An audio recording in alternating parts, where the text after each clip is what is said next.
Standing by with us is Professor Paul Omaji, a former Vice Chancellor and a Professor of Criminology, and Reverend Father Sylvester Onmonke, the President of the Nigerian Association of Catholic Priests. You're very welcome to the program this morning.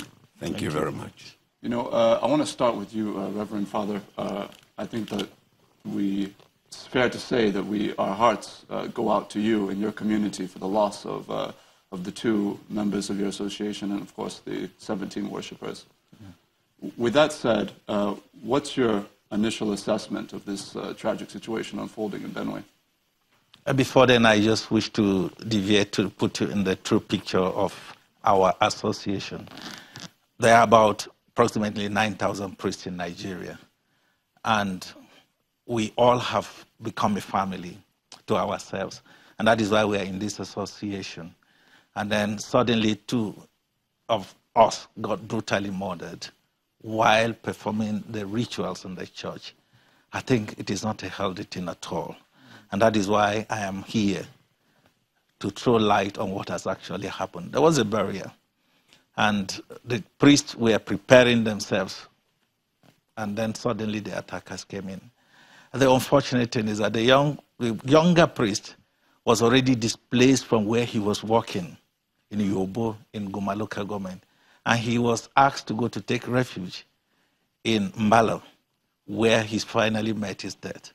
And the parish priest, too, who was already on studies, came on holiday and decided to help out.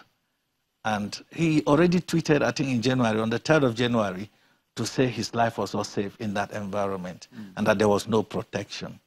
And only for them, both of them, to die in the hands of those they have already feared, who attacked them someday and killed them. Did they make any reports, at least to your association, concerning the imminent threat they were facing?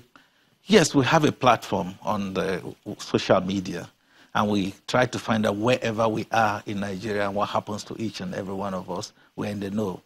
Father Jogo had already made this known to us on the platform, and we gave him a lot of encouragement. And we had asked him to even approach the bishop to beef up security in that area. Was there any direct approach made by your association or made by these priests who fell to the tragedy to the security agencies nearby? Yes, we had our provincial conference. The association is divided into conferences on province level. And in February or early March, we had a conference in Makurdi. And the theme of our conference was to look at the open grazing bill and how it was going to safeguard the lives of both the herders and the farmers. And we came out with strong recommendations that the government should beef up security around schools, around worship places.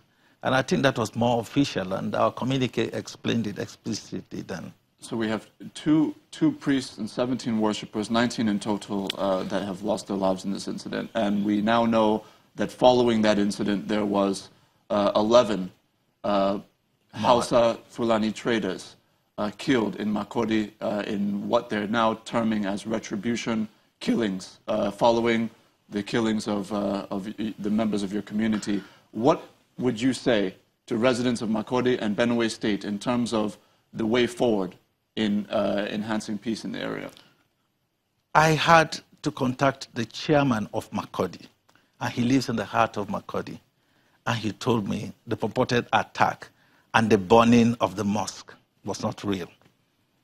Even this morning, I called again to confirm that there was no reprisal attack in Benue, because it's not reported on the media, it's not shown anywhere. No, it's the media. Actually, most of the reputable news organizations in the country have reported that 11 people were killed, that 2 mosques were burnt, and that even some trading stations of the House of Fulani victims were burnt down. Then the chairman didn't tell me the right thing, because I insisted, because I was coming on this media, on this platform, and I wanted to know. And he told me nothing has happened. And he lives in the heart of Makurdi. So we do not know, but this might be also a plot to be able to insist on more attacks. And the church in Nigeria has clearly said, we do not want to retaliate. This could be so provocative, and retaliation might result into more serious probably religious war for the country. And the church cannot promote that kind of feeling or tendency at this moment. Professor Omaji, we've heard from President Muhammadu Buhari concerning these tragic killings. And what he has said is that he has intelligence available to him that suggests that these attacks are deliberately intended to create a religious crisis in the country, particularly starting from Benue. What are your thoughts about that, both the initial killings and what we're hearing about the retribution killings? Well, look, first of all, I want to identify with millions of Nigerians that are sympathizing with the direct victims. Ultimately, we are all victims. All Nigerians are victims in this situation because nobody would want Nigeria to continue to go through this series of insecurity. Having said that, my view is that right now we have a situation in our hands that is not clearly defined. And what you cannot define, you cannot resolve. The government is grappling with the situation in terms of the narrative that they actually put out as well.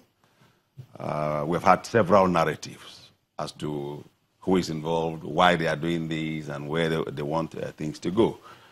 So the first thing that I would like to emphasize is that as a nation, we need to develop a consensual narrative of the problem. What are we dealing with? Is it conflict between communities? Is it herdsmen attack? Is it religious attack? Do we have people from outside the country that are coming in? The last bit which we heard from the presidency is that we have people from Libya that are coming to Nigeria to do all this. But the government has the responsibility to lead the nation in developing a consensual narrative so that all of us can now focus our energies on what the real issue is as defined officially by government. So that's one thing I want to say. The second thing is, ultimately, there is an expectation for a more proactive approach to this matter rather than reactive. The government of the day tells us that they are doing the best they can. Mr. President, who at the end of the day is responsible for, governing Nigeria, would have to sit back and ask, is the best of my government enough to sustain and secure Nigeria? That question must be asked. And I believe that with that mindset, we'll begin to really come to grips with what is happening. Is it religious, conflict that is being fomented somewhere by some people? And if that is the case, what do those people want to achieve?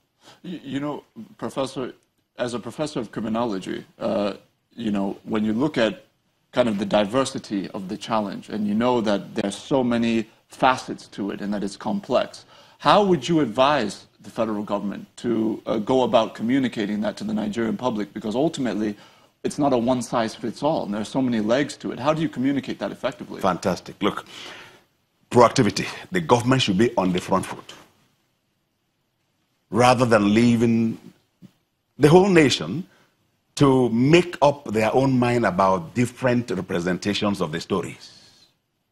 And when the government comes up with information, they should be very sure that that information is defensible, is reliable.